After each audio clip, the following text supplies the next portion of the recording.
komite ad hoc. Nah, inilah kenapa hari ini keputusannya ada.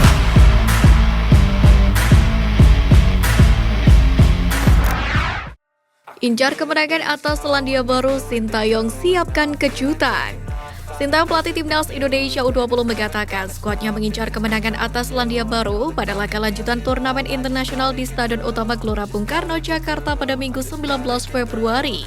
Meski demikian, ahli strategi lapangan hijau asal Korea Selatan itu menyadari bahwa keinginan itu tidak semudah membalikan tangan.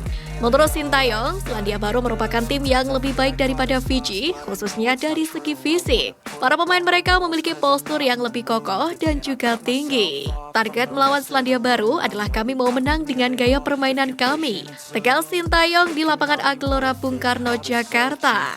Hanya memiliki satu hari jeda sebelum melawan Selandia Baru, setelah mengalahkan Fiji 4 gol tanpa balas, Sintayong pun tidak mau memaksakan porsi latihan berat kepada pemainnya.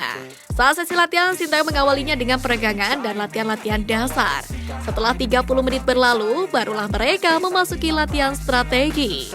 Dengan status sebagai juara turnamen zonasi dan riwayat membungkam Fiji, Selandia Baru pantas mendapatkan perhatian dari Kakang Rudianto dan kawan-kawan.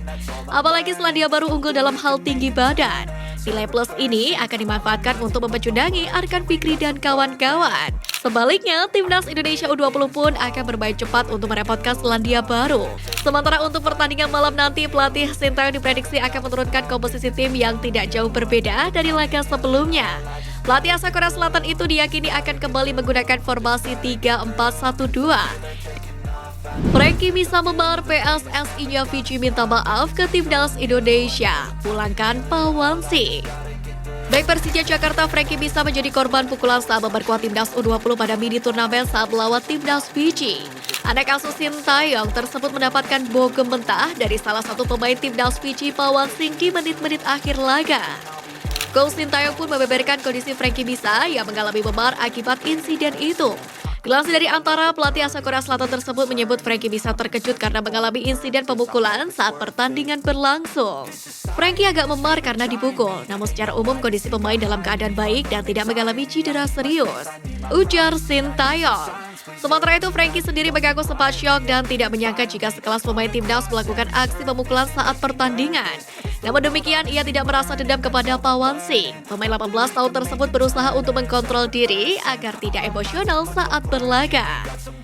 Sementara itu, atas insiden ini, Federasi Sepak Bola Fiji FFA menyampaikan permohonan maaf kepada Timnas Indonesia U20 dan para pendukung terkait tindakan pemainnya yang tidak disiplin. PSSI-nya Fiji ini mengutuk keras perbuatan indisipliner pemainnya pada laga kontra Timnas Indonesia U20 yang digelar di SUGBK pada Jumat malam kemarin. Bahkan Ketum FFA Rajesh Patel menyebut tindakan tersebut telah mencoreng nama baik Timnas dan negara. FFA sendiri berjanji akan memberikan tindakan disiplin kepada pemain yang bermasalah. FA Fiji tidak memaafkan perilaku seperti itu dari para pemain nasional kami di tim. Kami akan menindak keras para pemain yang merusak reputasi sepak bola dan negara, kata Patel seperti dikutip dari laman FFA. Pada akhirnya FFA pun memutuskan untuk memulangkan pemain yang di kartu merah pada pertandingan kontra Timnas Indonesia U20. Dan selanjutnya akan memberikan hukuman yang setimpal. Lawan FIFA Matchday belum jelas, Sintayong ingin segera ngobrol dengan PSSI baru. Erick Thohir siap bikin gebrakan. Calon lawan Timnas Indonesia di FIFA Matchday Maret 2023 masih belum jelas. Menghadapi hal itu, pelatih kepala Sintayong mengaku belum menerima kabar terbaru dan ingin segera bertemu dengan pengurus baru PSSI di bawah komando Erick Thohir. Sebenarnya sejauh ini Timnas Indonesia terus disibukkan menjadi lawan tanding untuk FIFA Matchday pada Maret 2023. Di mana sebelumnya terdapat dua kandidat akan dihadapi oleh tim besutan Sintayong.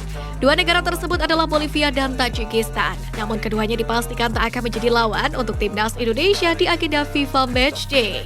Sintayong pun mengaku belum mendapatkan laporan apa-apa mengenai calon lawan Timnas Indonesia di FIFA Matchday. Pasalnya saat ini kepengurusan PSSI telah berganti. Memang belum ada laporan pastinya bagaimana. Ini juga memang ada kepengurusan baru. Jadi kita harus bicara mengenai roadmap untuk ke depan bagaimana. ucap Sintayong dalam konferensi pers usai laga Fiji U20 di SUGBK. Tentu saja skuad Garuda ingin menghadapi negara-negara yang punya kualitas bagus, khususnya negara yang menempati urutan di atas 100 besar ranking FIFA. Hal itu jelas bertujuan agar Mark Klok bisa lebih berkembang. Kemudian ada juga hal yang tak kalah penting, di mana timnas Indonesia menang di laga uji coba, poin mereka pun bakal bertambah besar, sehingga dapat mendongkrak posisi mereka di peringkat FIFA.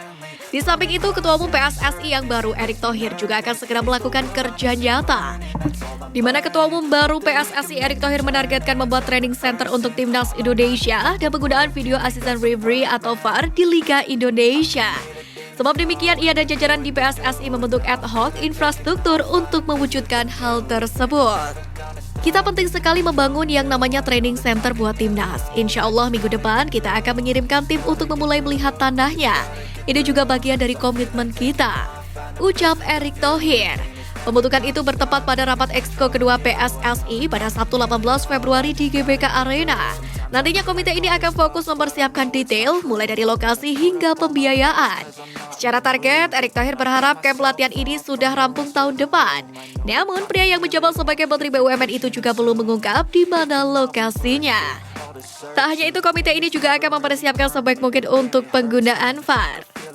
Tim itu pun juga akan mencari lokasi yang paling tepat untuk memulainya lebih dahulu. Kendati demikian, Erick Thohir tak hanya ingin fokus untuk mengadakan teknologi saja, dia pun berharap wacana ini beriringan dengan pembenahan kualitas wasit di Indonesia.